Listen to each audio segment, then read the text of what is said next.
Ahora sí Hay, vamos a dar comienzo al conversatorio del día de hoy. hay Hoy nos cinco personas, hay, convoca, hay gente directora que quiere entrar. sí, sí, sí, sí, vamos a admitir, vamos a seguir admitiendo. ¿Cómo están? Muy buenas tardes. El conversatorio Buenas del día tardes. de hoy tiene que ver con el caso Oviedo. Titulamos la charla de hoy como Relaciones laborales y tercerización en debate. La idea es hacer un conversatorio con los dos disertantes invitados del día de hoy, que son el doctor Romualdi y el doctor Mosquera. Como todos saben, el 10 de julio la Corte Suprema resolvió el caso Oviedo Javier Darío con Telecom Argentina S.A. y otros sobre despido y estableció los presupuestos fácticos a partir de los cuales son imputables los directores de una sociedad regulada por la ley 19.550. La idea hoy es que comience el doctor Romualdi, que explique el caso, creo que también va a explicar el caso de la Cámara, no solamente la Corte, y bueno, los aspectos implícitos y explícitos del fallo, refiriéndose también a las normas que pueden dar lugar a la responsabilidad solidaria. Y el doctor Mosquera va a dar también algunos consejos prácticos, ¿no? En este tema, dentro de las precisiones dadas por la Corte Suprema. Los voy a presentar muy brevemente porque no me permiten leer el currículum entero. Son los dos muy discretos. El doctor Emilio Romaldi, bueno, es doctor en Derecho y Ciencias Sociales y ex juez de Provincia de Buenos Aires, del Tribunal de San Isidro. Bueno, y es docente universitario en grado y posgrado. Y Gerardo Mosquera es abogado, escribano, mediador, docente, escritor, publicista y asesor letrado del Ministerio de Trabajo de la provincia de Buenos Aires. Bueno, les doy a los dos una cordial bienvenida. Muchísimas gracias por sumarse hoy a esta charla y gracias a todos los presentes. Si quiere dar comienzo, doctor Romualdi, bueno, el auditorio es suyo. Bueno, gracias. ¿Cómo están? ¿Cómo están todos? Bueno, vamos a hablar de este fallo y hay una cuestión que siempre es necesario, desde nuestra perspectiva de análisis del derecho o de lo que entendemos como derecho, siempre es necesario observar, que es la cuestión fáctica, ¿no? Muchas veces me pasa cuando estoy en algún curso, que pregunto qué se discute en un juicio y, y me dan una serie de respuestas y muy pocos me dicen hechos, porque en el fondo un juicio es una reproducción de hechos, el abogado es casi como una suerte de historiador. Gandhi decía un historiador eh, medio parcial, ¿no? Por no decir mentiroso, porque decía, al abogado nadie le paga por decir verdad, sino por defender intereses particulares, con lo cual decía Gandhi, yo estoy repitiendo a Gandhi, que en los hechos el abogado muchas veces da una versión tendenciosa de la realidad. Y decía el juez, en medio de estas dos versiones tendenciosas, tiene que aproximarse lo más posible a la solución del problema. Entonces, Oviedo tiene varias cosas interesantes, pero antes yo estuve pensando hasta recién, hasta hace un minuto, si lo iba a decir después o lo iba a decir ahora, lo voy a decir ahora. Uno de los grandes problemas que nosotros tenemos en el mundo jurídico es que somos excesivamente dogmáticos. Es decir, repetimos dogmas y a veces esos dogmas no tienen una relación concreta con los hechos con los cuales en los cuales se ventilan el juicio. Hace poco la Corte revocó una sentencia por un tema de accidente de trabajo también, porque dijo, y utilizó el término dogmático, dijo, la sala fue dogmática. ¿Sí? Eh, un ejemplo de dogmatismo, algo que yo en un primer momento admiraba mucho y que después sentí que era un exceso de dogmatismo, es Aróstegui y el fallo de la Corte sobre la responsabilidad, sobre la inconstitucionalidad de los topes indemnizatorios en su momento de la ley de Río, que hablaba de la afectación que la ley no indemnizaba adecuadamente el proyecto de vida, ¿no? Entonces, ¿qué es el proyecto de vida?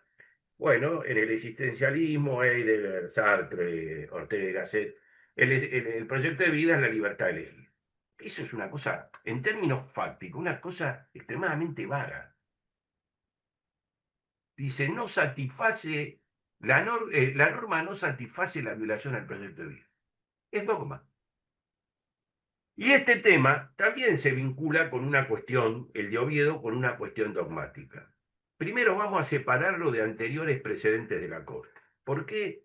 Porque primero, cuando se comenzó con esto, cuando yo todavía estaba en el Poder Judicial, se metía todo, era el 54, el 59, el 274, y si había una norma dando vuelta por ahí, también la invocaba. Son situaciones, claramente son situaciones distintas. Acá estamos, el fallo se refiere estrictamente a los artículos 59 y 274 de la ley 19.550, que refiere a la responsabilidad de administradores. Entonces, ¿cuál era la situación fáctica? La demandada Telecom había contratado a una empresa para que le provea servicios, y esta empresa que le proveía servicios, a su vez contrataba a otras empresas para que le provean los trabajadores.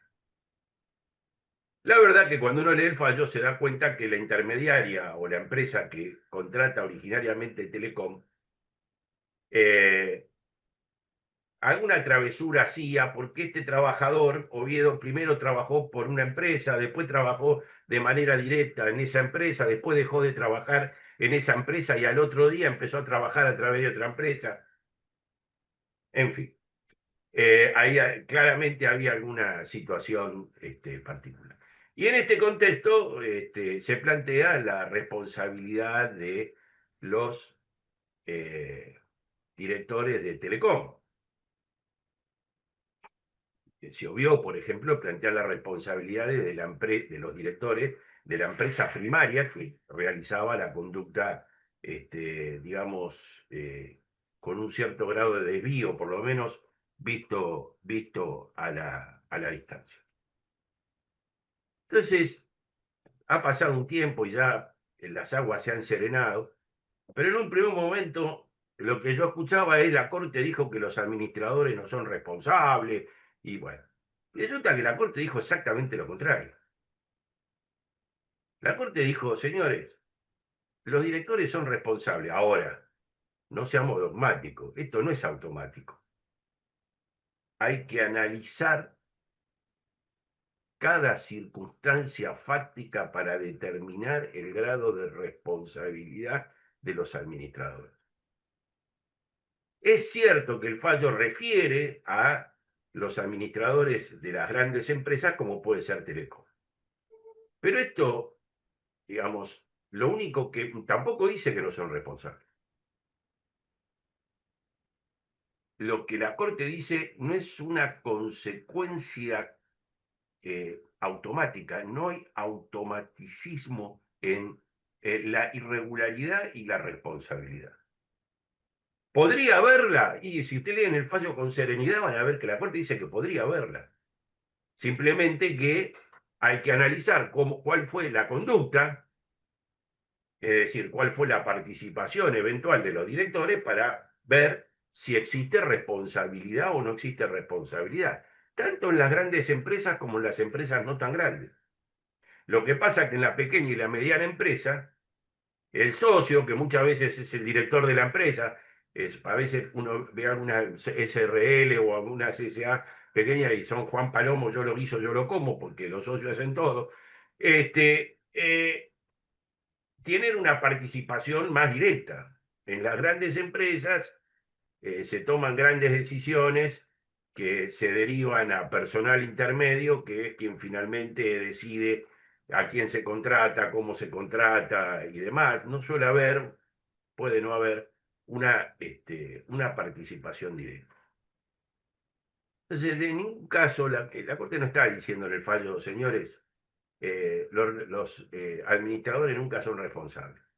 Dice, los administradores pueden ser responsables. Ahora bien, lo que pide la Corte es que hay que plantear a partir de qué hechos concretos nosotros sostenemos que son responsables y cuál ha sido la participación de la persona a la que le pretendemos imputar responsabilidad. Cuidado que yo no dije extender, porque este es otro aspecto del fallo de la Corte. A quien yo le pretendo imputar la responsabilidad por un daño, debo establecer cuál es la conducta que tuvo. Y también debo establecer, conforme los artículos 1737 y siguientes del Código Civil y Comercial, cuál es el daño y cuál es la extensión del daño resarcible. Es decir, cuál es el daño concreto, invocar y probar la extensión del daño resarcible. Lo que la Corte sí está diciendo, esto no pasa por la solidaridad, no pasa por la extensión de responsabilidad, pasa por una imputación extracontractual en base al Código Civil y Comercial, donde yo debo hacer la imputación de la responsabilidad por una conducta que ajena a la ejecución misma del contrato me pone en situación de ser imputado. Un ejemplo clásico de esto que estamos diciendo es los supuestos de discriminación o mobbing, donde hay una conducta de por qué si la persona ha participado. ¿Por qué? Porque, como dice la jurisprudencia histórica de la Corte, son conductas que exceden la ejecución del contrato y por tanto obligan a identificarlas, acreditar el daño, la extensión del daño, y es el Código Civil y Comercial el factor de imputabilidad del mismo. Es decir, la solidaridad automática no es el camino. Después está la discusión si esto está bien, si esto no está bien. Miren, si ustedes no están de acuerdo con lo que la Corte dice, pongan fundamento para decir por qué hay que apartarse en el caso concreto de lo que dice la Corte en un expediente. Seguramente, Gerardo, no hablamos del tema, pero seguramente puede hablar de esto. ¿Sí? Es decir, a mí el fallo lo que me da es me marca un camino. Es decir, o sigo el camino de la Corte y adecuo mis pretensiones y mis planteos a lo que me plantea la Corte en Oviedo, o decido insistir con nuevos argumentos para justificar la simple solidaridad eh, en el incumplimiento contractual. La Corte está diciendo la responsabilidad del director es ajena al contrato.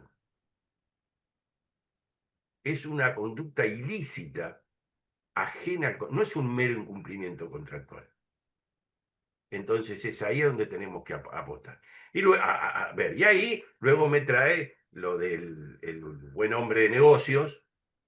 En el trabajo que escribí ahí para Microjuris traté de hacer un breve desarrollo sobre el viejo concepto del pater familias.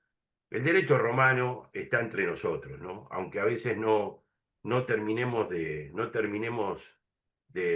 visualizarlo. Y esta conducta ideal que, por ejemplo, tenemos en el daño extrapatrimonial, que no es objeto de prueba, porque es el daño que sufriría un sujeto bajo ciertas condiciones, que en un sujeto ideal, ¿quién? El pater familia del derecho romano. Es decir, la conducta deseada, la conducta ideal, conforme los parámetros sociales vigentes al momento del conflicto. Entonces, yo tengo que probar, no me alcanza con meras presunciones, yo tengo que invocar la conducta, tengo que probar que hay una conducta que excede la del buen hombre de negocios, que lo hace imputable. Debo invocar el daño, que es la consecuencia del ilícito, y también la extensión del daño sufrido por la persona, sin límites, porque, a ver, el límite siempre es la relación causal indemnizable del Código Civil y Comercial, pero no dentro del marco de la inejecución del contrato, porque esa persona no es parte del contrato, es un tercero ajeno al contrato. Infiero yo que la Corte pensó esto, pero en base al Código Civil y Comercial, hacer este planteo para que lograr la imputabilidad de la persona, cuyos daños pueden ser eventualmente tutelados o cuantificados de una manera incluso mayor que la que surge del incumplimiento del contrato que tiene un sistema de cuantificación legal del daño, que normalmente en el mundo del derecho del trabajo llamamos tarifa, pero no. Eh, entonces, eh, es más, hasta es interesante el fallo en este sentido, ¿no? Eh, se han derogado una cantidad de sanciones indemnizatorias. Y bueno, a ver, cuidado, esta apertura que hace la Corte a la posibilidad de imputar daños y perjuicios y que el factor de imputación sea el Código Civil y Comercial. A ver, es un camino que por supuesto va a haber que explorar. No, no, no, no estoy diciendo que va a ocurrir, digo, es un camino sobre el que hay que explorar. Está claro que esto va a ser siempre es la consecuencia de un ilícito, y el ilícito es ajeno al incumplimiento del contrato como tal. No es un mero incumplimiento. Y una última cuestión, después lo dejo a Gerardo. Hoy está un poco más acotado el problema, pero me pasaba que muchos abogados a veces me hacían planteos y me invocaban el artículo 29 de la Ley de Contrato de Trabajo y decían, si no es el 29 es el 30. Y muchos jueces a veces eh, eran laxos en esto. La Corte de la Provincia de Buenos Aires eh, fue muy explícita en este problema. Ahí yo cito el precedente, no me pidan de memoria, porque yo no me acuerdo de memoria, a veces no me acuerdo cómo me llamo yo. Eh, en el sentido de que son dos situaciones fácticas distintas, donde el empleador es distinto y el intercambio telegráfico con quien yo considero empleador y con quien yo configuro la injuria es determinante para la procedencia de la causa. Es decir, esto no hay que tomarlo a la ligera, porque si yo me considero injuriado con quien no es empleador, aunque la ley mantenga la solidaridad, porque aún hoy el 29 la mantiene, o el 30 la mantiene, lo que podemos decir es que el 29 lo que quita es la ilicitud de la conducta. Eh, si yo no identifico bien al empleador y me considero injuriado con quien no es mi empleador, la injuria está mal constituida. No existe injuria por tracto sucesivo o por qué sé yo. Entonces, ¿a qué me refiero? Que el planteo es muy importante el tener clara cuál es la situación fáctica, analizar la situación. Y no es mando el telegrama y ya está, no es copio-pego, no es. Porque una conducta no tiene nada que ver con la otra. Una cosa es la intermediación o la provisión de empleo a otro, y una cosa muy distinta es cuando yo mantengo la dirección. Es decir, me mantengo como empleador ejerciendo la facultad de dirección de la tarea y proveo los servicios de mi empresa en favor de otro. Más allá que ahora, con el 29 y el 30, parecería que queda más claro que quien me registra de alguna manera es al que tengo que intimar. Después, si quieren correr riesgos, ustedes quieren tomar riesgos, me parece fantástico. Bueno, esto es lo que me parece interesante brevemente del caso Oviedo, esta idea del buen hombre de negocios, que es una idea, es una conducta ideal, que en definitiva es, primero, es no cometer actos ilícitos, y el análisis concreto de la conducta del sujeto, es decir, es directivo de una empresa y por eso responde, y nunca se enteró lo que. Para que me entiendan, la Corte dice, yo no puedo responsabilizar a alguien que no se enteró lo que pasó, porque Y por eso es tan importante el planteo, el ser concreto en lo que planteamos y cómo lo planteamos, el ser precisos. La vaguedad no tiene que ver con el ejercicio de nuestra profesión. Bueno, después quedamos abiertos a las preguntas y este, Perfecto. Gracias, Emilio. eh, Bueno, Gerardo, Bueno, muchas gracias a Yuri y a Emilio, que ha dejado la vara muy alta, tan alta como puso la Corte, digamos, el estándar de lo que sería el buen hombre de negocio que recién estaba hablando, ¿no?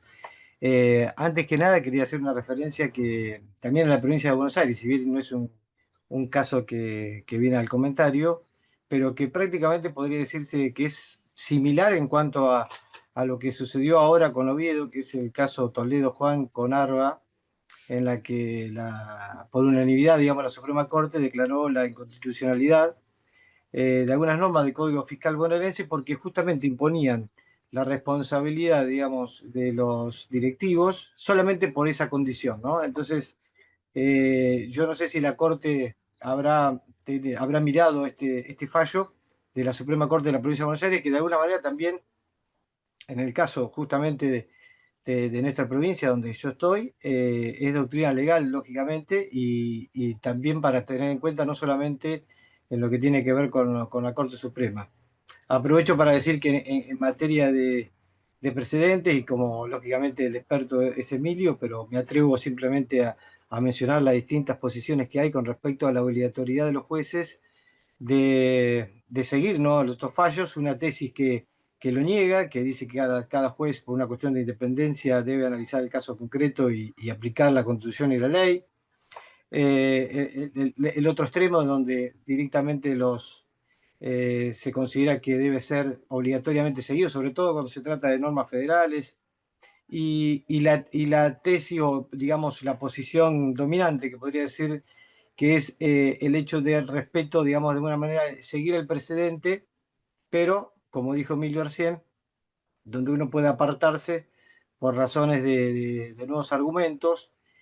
Hay un fallo de JITE de la provincia de Buenos Aires que menciona también el hecho de que no haya reiteraciones de decisiones de la Corte similares, o bien que haya un cambio en la integración, o que los fundamentos quizás de los jueces, aunque lleguen al mismo resultado, sean diferentes. Y por supuesto la posibilidad, en este caso, como recién mencionaba Emilio, de que se puedan aportar nuevos argumentos, nuevos fundamentos que podrían lugar a apartarse de esta situación. Yo ahora un poco lo que quería abocarme era justamente tomando la palabra y lo que refería recién Emilio sobre el buen hombre de negocio, que él lo describe muy bien en su artículo de Microjuris, donde habla de una persona que tiene que ser prudente, pero a su vez también activo, donde tiene que ser conocedor de todo lo que tiene que ver con el régimen económico y financiero. Quisiera traer a colación, podríamos decirse al hombre araña. No sé si alguna vez habrán visto alguna película, pero generalmente menciona una de las frases que implica que un gran poder implica una gran responsabilidad.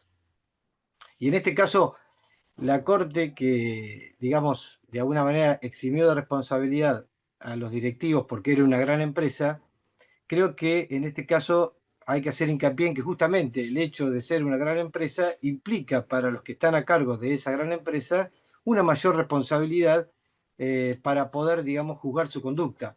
Eh, Hay una referencia importante que uno podría hacer al artículo 1725 del Código Civil y Comercial, que justamente hace referencia a que cuando mayor sea el deber de obrar con prudencia y pleno conocimiento de las cosas, se dice, mayor es la diligencia que se le debe exigir, ¿no? Entonces, y también importa en este caso la condición que tiene esta persona, en este caso, quien está a cargo de la empresa.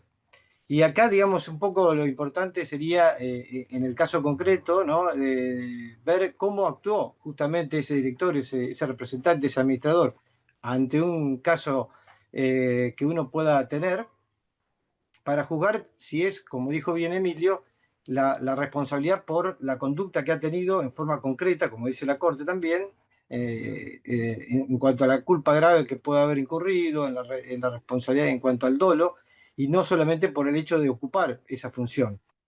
Uno de los elementos a tomar en cuenta que es interesante también y que se aplica, si bien para situaciones de corrupción y responsabilidad penal de la empresa, que es la ley 27.401, que tiene que ver justamente con los casos de corrupción, de lavado de activos, de cohecho, de concusión, ¿no es cierto?, de lo que menciona el artículo primero de esta ley, es el hecho de que los directivos, los administradores, en este caso, la posibilidad de que armen un programa de integridad, que sería como si fuera un compliance, también llamado de esa manera, que sería algo así como justamente establecer determinadas pautas, un código de ética, un código de conducta que deben ser observados, por supuesto, por los directores, por los administradores y por el personal a cargo que deben conocer y que en este caso creo que es importante para poder determinar la responsabilidad, no solamente la existencia de este compromiso de integridad, que si bien no es obligatorio, pero sirve como una manera también de entonces, como decía hace un ratito,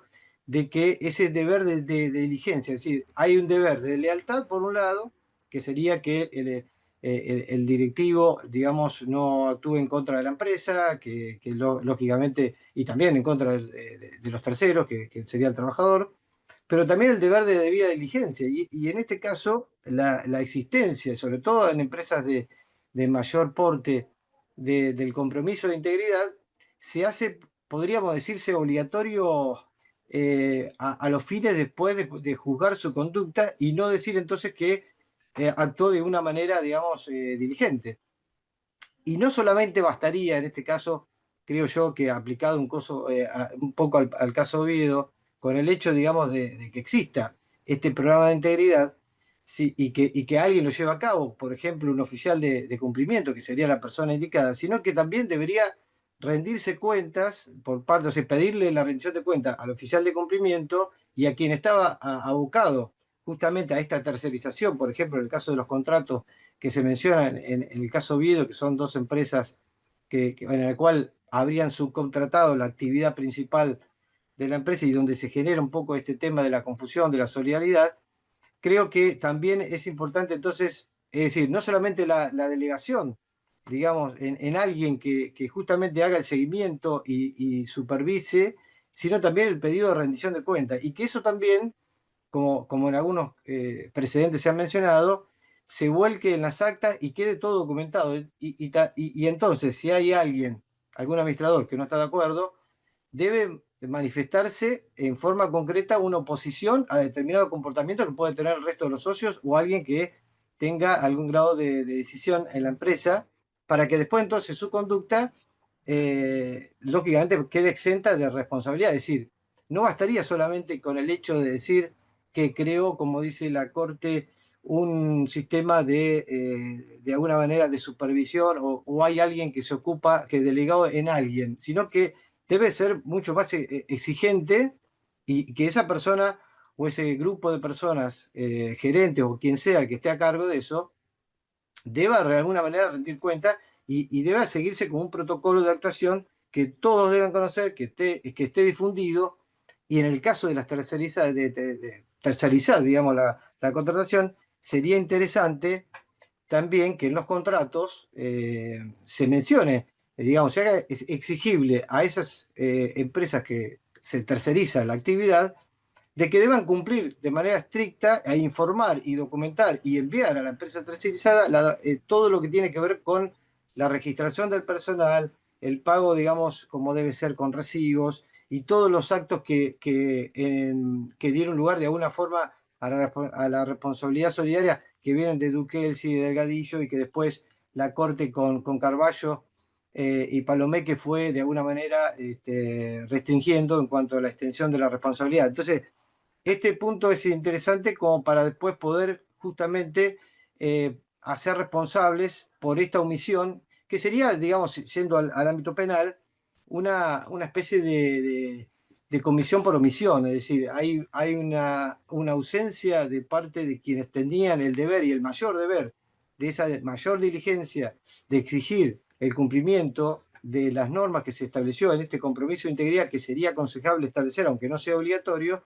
y que podría decirse que hay una aplicación a la lógica que deriva no solamente del artículo 2 del Código Civil y Comercial, sino también del artículo 11 de la Ley de Contrato de Trabajo, que en lo que hace lugar a la aplicación de las leyes análogas, por supuesto, todo esto también que confluye con el principio protectorio del artículo 14 bis y todo lo que tiene que ver con este principio. Otro tema interesante que se podría plantear para los fines de llevar a esta responsabilidad, y por supuesto, en la medida que se pueda determinar, es, podríamos decir, la aplicación del caso Pelicori a esta circunstancia. Es decir, porque si bien quien alega debe probar, creo que con un haz de indicios, ¿no?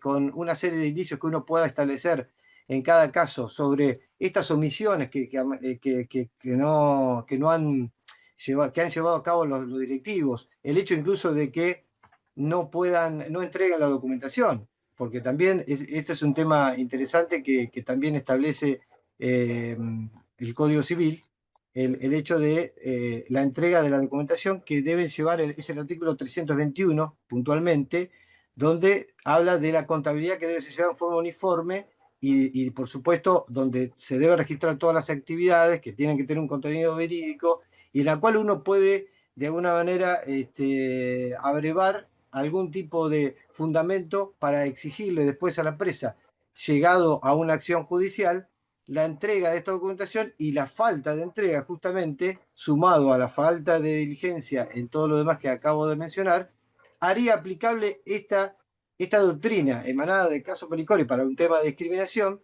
pero que también podría aplicarse aquí donde de alguna forma sería la empresa o los directivos que de alguna forma quieran eximirse de responsabilidad de que no han cumplido, de que han cumplido, mejor dicho, con todas estas pautas, haciendo alusión también un poco a la distribución de la carga de la prueba y de que quienes están en mejores condiciones de demostrar que han actuado de manera diligente, porque así lo establece, digamos, el artículo 59 y también el 159 y 160 del Código Civil. El 59 me refiero a la ley de sociedades, pero también el Código Civil se encarga de establecer normas similares que harían responsables. Como dijo Emilio recién también, el tema de la comunicación es fundamental. Un juicio creo que se gana y se pierde con un intercambio telegráfico prácticamente. Y en este caso creo que como la Corte dice y hace alusión a que los directivos por ocupar un cargo en una empresa importante no tenían conocimiento, bueno, no creo que sirva de excusa esta situación en la medida en que no hayan cumplido, digamos, con lo que acabo de decir sobre estos compromisos de integridad y esta serie de supervisión, este tipo de controles que deben llevar, y también en la medida en que esta intimación, o digamos, se haga, yo creo que no habría que apresurarse, creo, cuando uno inicia una demanda o antes de iniciar una demanda, y hay que hacer un poco de trabajo también detectivesco, ¿no? Es decir, creo que los estudios jurídicos deberían tener un equipo de detectives prácticamente hoy día porque para todo se necesita una investigación, probar absolutamente todo, cada vez con mayor exigencia y evidentemente si bien algunas veces ahora los temas informáticos están facilitados, no lo facilitan a veces el hecho de que son muy volátil, es muy volátil, digamos, todo lo que tiene que ver con ese tema y los jueces, muchas veces los tribunales, no son muy proclives a facilitar estas pruebas informáticas de carácter anticipado, por más que uno lo pida, parece que siempre hay una exigencia mayor en solicitarla, que creo que eso, bueno, es un tema que me voy a referir después. Pero bueno, entonces la intimación creo que debería hacerse, o mejor dicho, a noticiar a los directivos, por supuesto que previamente habrá que pedir informe a los organismos de control, la IGJ, Dirección Provincial de Personas Jurídicas en cada provincia, para poder conocer quiénes son los que integran este directorio y las actas de directorio también son una prueba también de donde ahí se pueda o se deba documentar cuál es la actividad que han tenido los directivos para demostrar entonces quiénes son o quiénes podrían ser responsables de todos los que componen la mesa chica, podríamos decir. Entonces, cuando uno refiere que quiere de alguna manera extender esta responsabilidad, y como bien decía Emilio con respecto a demostrar la culpa, o como dice la Corte, no sabían, bueno, hay que hacérselo saber con un telegrama, informándole, yo soy el trabajador, la condición en que está trabajando, que no ha sido registrado, que le pagan, digamos, que el sueldo de la categoría no corresponde, que fue registrado fuera de término, es decir, todas las irregularidades habituales que existen en donde se dirija por lo menos al presidente, que eso es quizás más fácil de poder conocer. Y una meta, bueno, yo como en este caso hablo como asesor del Ministerio de Trabajo de hace 36 años, creo que un hecho que no se utiliza mucho es la posibilidad de que se soliciten denuncias al Ministerio de Trabajo para que se hagan inspecciones y de esta manera, digamos, hacer aplicación de la ley 25.212, que tiene que ver justamente con, bueno, la ley del Pacto Federal, ¿no es cierto? Y que ahí hay una facultad, los inspectores tienen facultades amplias para investigar, para consultar a las personas que trabajan, incluso interrogar a los propios directivos, en todo caso, y exigirse la documentación que permitiría después, por lo menos, conocer quiénes son los integrantes, poder anoticiarles después, como les decía recién, el hecho de las irregularidades y más tarde entonces no poder ellos utilizar eso como diciendo, bueno, yo no sabía nada, no tenía ni idea de que esto estaba pasando y de alguna forma entonces volcarlo en este tipo de telegramas, citando por supuesto en un reclamo laboral también incluso que podría ayudar porque el ministerio en este caso tiene amplias facultades para poder obtener antecedentes y no se usa, prácticamente es una facultad que nadie la pide, lo puede hacer de oficio, lo puede hacer por petición, se puede hacer a través de entidades gremiales y para proteger, por supuesto, a los trabajadores y las trabajadoras, y muy pocas veces se llega a ese tema.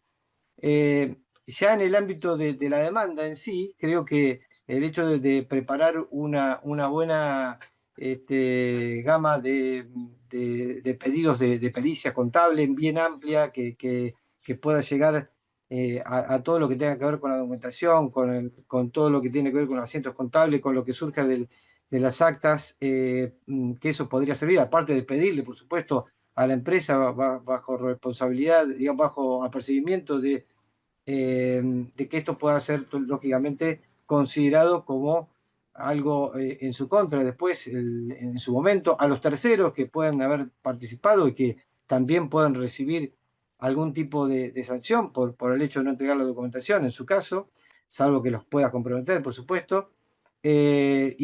Por supuesto, y además la pericia informática que hoy día nos permitiría quizás acceder a intercambios de mails o algún tipo digamos, de registros que facilitan, así como también los informes bancarios. Y acá el juez, los jueces, las juezas, deberían tener un criterio amplio, ¿no es cierto?, para recibir la prueba y para producirla. Y en este caso quiero, digamos, hacer hincapié en esto porque si bien la ley 26.485 es una ley que tiene que ver con la protección todo, de la mujer, básicamente, de temas de violencia.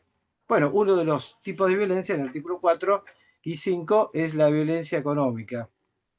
Y como lógicamente la falta de pago de sueldo, la falta de pago de indemnización y todo lo que tiene que ver prácticamente con esto que tiene que son créditos alimentarios, implica violencia económica y que también esta ley debería ser aplicada por analogía al hombre, ¿no es cierto? Porque si no sería una cuestión de desigualdad, una cuestión de discriminación indirecta, podría decirse. Eh, Esta ley justamente exige a los jueces que deban darle una respuesta pronta a este tipo de pedidos. En este caso puntual sería ante un caso de violencia económica, como es justamente el reclamo de un despido o de cualquier tema salarial, debería darle también una amplitud probatoria, como también expresa esa ley. Y una de las cosas que considero también importante es la posibilidad de que se escuche a la mujer y también al hombre y que eso constituya, como sucede en los casos de violencia o en los casos de temas penales de abuso, una prueba en sí misma, algo relevante, que no quede solamente como el hecho de decir, bueno, es la persona que está reclamando, teóricamente no podría actuar como testigo, pero en este caso creo que su palabra debería ser escuchada, aunque ni siquiera se le tome la prueba confesional, porque la ley así expresamente lo establece, esta ley que acabo de mencionar, y que es aplicable por el tema de que, como dije recién, estamos hablando de situaciones de violencia económica. Entonces, creo que es importante esa posibilidad, utilizar esa herramienta y en el tema también de la prueba confesional, en Cava, en el ámbito de la provincia de Buenos Aires, tenemos otra disposición, pero el artículo 87 de la ley 18.345, hace mención, por ejemplo, que si bien la empresa puede elegir cuál es el solvente, podría la contraparte decir, bueno, pedir que sea, por ejemplo, el director o alguien que tenga que ver con la administración y a partir de ahí solicitarle al magistrado o magistrada que haga un interrogatorio amplio, como sí también lo permite, bueno, los códigos procesales, ¿no es cierto?, civiles, establecen la posibilidad de que los jueces hagan uso de esta facultad que es poco común, que poco se usa y que parece que todo se basa en contestar por sí o por no. Sin embargo, digamos, se puede hacer un interrogatorio amplio y en ese interrogatorio amplio podría surgir justamente este comportamiento no diligente que pueda llevar a la responsabilidad a algunos de los directivos en el caso de que así existiere. Así que creo que el rol del juez sería entonces un poco también permitir esto y por supuesto por parte de los letrados y todos los que están lógicamente en estos reclamos por parte de la propia víctima, en este caso de violencia, tanto sea hombre como mujer, de violencia económica y de violencia laboral también, porque también aplica para estos casos, solicitar entonces ser escuchados y que el juez entonces tome en cuenta todos estos elementos para poder llevar a tener una idea total y general y aplicar después al momento de fallar, bueno, el principio de progresividad también en el ámbito que tiene que ver procesal y por supuesto todo relacionado con la tutela judicial efectiva, que de alguna forma este tema de este ofrecimiento amplio de prueba es una de las tres pilares de la tutela judicial efectiva, no solamente el acceso a justicia, sino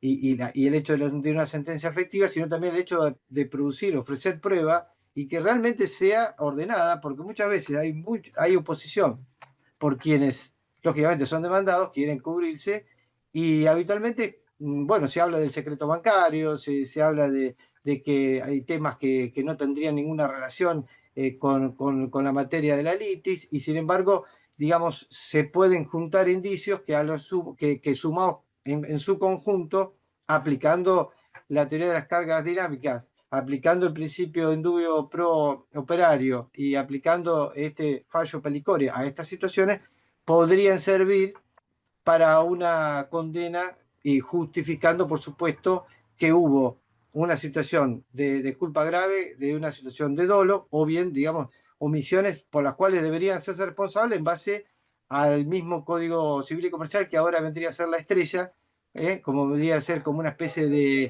de complemento del derecho laboral ante, lógicamente, todas estas restricciones que se han puesto a lo que venía sucediendo hasta ahora, ¿no? Y que quizás se pueda acentuar en el futuro. Así que bueno, eso es lo que quería más o menos mencionar y quedo también sujeto a lo que quieran comentar.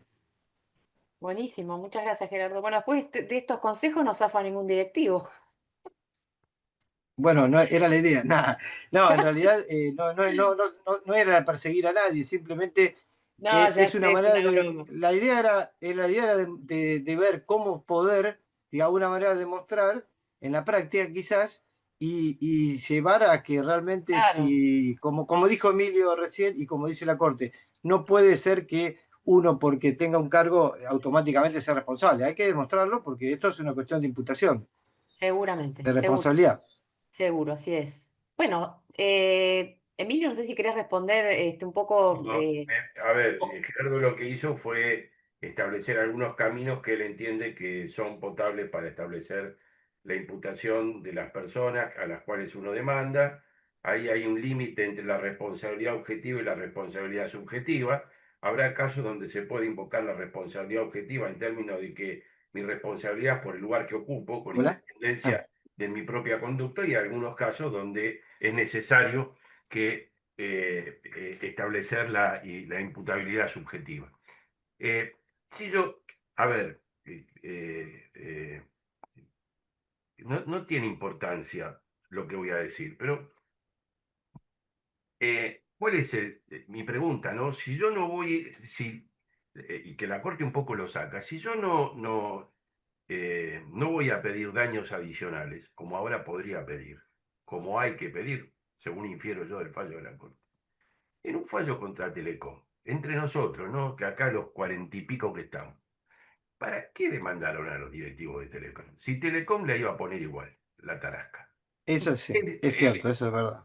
Es decir, el demandar a los directivos de una empresa, a los administradores, tiene sentido cuando yo tengo dudas sobre la capacidad económica de la empresa, porque en definitiva mi objetivo es que el trabajador cobre sus créditos y que uno cobre su crédito como profesional.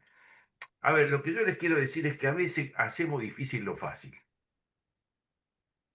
Entonces, Sí, una cosa que siempre tenemos que pensar es el grado de riesgo o la necesidad del riesgo que nosotros tomamos en un litigio determinado. ¿De acuerdo? La decisión, digamos, costo-beneficio. En este caso, y además con un error, creo yo, con un error táctico, porque ellos tendrían que haber demandado a los directivos de Tel 3, que eran los que habían claro. contratado. O sea, fueron directamente contra los directivos de Telecom sin demandar a los administradores de la empresa que había cometido la irregularidad, porque Telecom había contratado a esa empresa. Digo, ahí también hay ahí claramente hay una deficiencia. Una cosa interesante, lo dijo Gerardo, lo digo yo, lo dije yo, la Corte hace 2 o 3 años atrás o 4, los constitucionalistas debaten sobre dijo, la Corte Federal dijo en un fallo en diciembre, creo que es del 2021, pero puedo estar equivocado, porque ya dije, a veces no me acuerdo mi nombre, dijo claramente que sus fallos son obligatorios. Y esto se dijo, ¿cómo la...? Bueno, la Corte fijó su posición. Y cuidado, ¿por qué? Porque tiene el 280, entonces te dice, es obligatorio, con lo cual te está diciendo, mira, un poco lo que venimos charlando. Flaco, si no vas a decir nada nuevo, te vamos a ver, nuestros fallos son obligatorios 280. O si no te ajustaste a lo que nosotros dijimos, te vamos a revocar la sentencia. Entonces, siempre hay que medir esto. El tiempo es vida, digamos, y uno como profesional tiene que medir estas cosas. El tiempo es vida, no sabemos si mañana estamos. Entonces, gastar, no hay frase más estúpida que voy a recuperar el tiempo perdido. Malas noticias, el tiempo no se recupera. El tiempo que te gastaste, te lo gastaste. No podés volver para atrás. Entonces, todas estas cosas como profesional hay que medirlas, porque a veces el innecesario costo de la litigiosidad. Si yo demando a Exxon, Exxon va a pagar. Digamos, por supuesto, si yo hubiera demandado solo a Tel 3 y no hubiera demandado a Telecom, podría haber tenido un riesgo, no sé, no conozco el patrimonio de esta empresa. Pero una vez que demandé a Telecom, demandar a los directivos, entre nosotros, estamos, demandaron, Sí, llegaron hasta la corte, perdieron tiempo, ¿me explico? Entonces, sí, y yo, hay que tener sentido de la oportunidad de lo que uno hace. Después está muy claro los planteos que hizo Gerardo sobre argumentos y caminos que yo puedo utilizar para lograr la imputabilidad de las personas que administran una determinada empresa. ¿Querías decir, Gerardo? Yo te interrumpí. Sí, no, no, no, al contrario, quería agregar a eso que vos decís y que lo he pensado por los fallos que se vienen dando a veces de la Corte, que a veces uno como, digamos, como litigante tiene que tener cierta prudencia, porque si no, para no generar un precedente que después se pueda volver en contra, es decir, cuando a veces se piden por ahí alguna cifra sideral, descomunal, que es prácticamente inviable, que eso vaya a suceder, que vaya a poder ser aplicado, o bien que dé lugar a un concurso o lo que sea, pero más que nada a veces con algún planteo, más allá de que cualquiera pueda hacerlo, no estoy en esto cuestionando a nadie, pero que incluso a veces los precedentes hay que crearlos, lógicamente, si no existen, pero a veces, como vos decías recién, hay que ser cuidadoso porque si no termina generándose un precedente que termina volviéndose en contra de quienes plantearon innecesariamente una demanda cuando había un patrimonio súper suficiente para poder justamente responder, ¿no? Hay veces que estamos hablando, yo quizá, bueno, me referí un poco a este tema, pero más que nada quería referir no tanto a la gran empresa, sino a todos los demás casos que lamentablemente existen y donde muchas veces uno ve que hasta una persona que como me ha pasado, del servicio doméstico, ¿no? Termina siendo presidenta digamos, de la firma del señor que cerró la empresa, que trabaja en otra empresa, que poniendo, como dije recién, un servicio doméstico, y él haciendo videos de Instagram, publicidad de su propia empresa, pero por supuesto no teniendo nada que ver con todo eso. Entonces, y quizás apuntaba más que nada a ese tipo de fraudes que son visibles muchas veces, ¿no? Sí, así es. Bueno, invitamos si quieren hacer, porque estamos terminando el conversatorio, no sé si quiere alguien hacerle alguna consulta a alguno de los disertantes. Este es el momento. Esto es como en el matrimonio, amigos, hablen ahora o callen para siempre. En el caso de los varones, callaremos no solamente ahí, sino a futuro. Estaremos callados y aceptaremos las indicaciones que se nos dan, las pertinentes. Bueno, mientras tanto les cuento que compartí el link a la doctrina del doctor Romualdi, que escribió sobre el tema del caso Oviedo. También compartí un vínculo para que puedan solicitar a través de ese formulario un certificado de asistencia. Y bueno, y agradezco también, aprovecho los que nos están siguiendo por Facebook, que veo que también hay gente que está escuchando la charla, que también están invitados a hacer consultas si así lo desean. Lo que pasa es que han sido tan meticulosos con el tema que creo que no dejaron ahí ningún, ningún cabo suelto.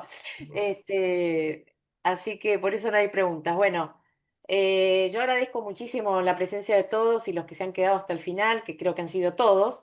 Gerardo, muchísimas gracias por tu participación. Emilio, como siempre, muchas gracias también. Emilio es un colaborador de hace muchos años. Gerardo, más nuevo, con trabajos también de artículos de doctrina y demás, que bueno, agradezco muchísimo la colaboración de los dos, como siempre, y bueno, y ahí están saludando y agradeciendo por la charla. Muchísimas, muchísimas gracias. Les voy a compartir un vínculo también que tiene que ver con nuestra oferta de cursos, de las próximas masterclass también. Hay muchísimos temas de mucho interés, así que también si quieren pispear un poco esta dirección, van a poder ver las próximas charlas que se van a estar dando en las próximas semanas. Muchísimas gracias a todos por participar y nos vemos. Hasta pronto. Un Bueno, saludo a muchas todos. gracias, Irene. Chao, Gracias, hasta luego, Gerardo. gracias. Saludos, Gracias, Gerardo. Emilio. Muchas Gracias a gracias. ustedes, gracias, muchas gracias. Hasta luego. Chao, chao.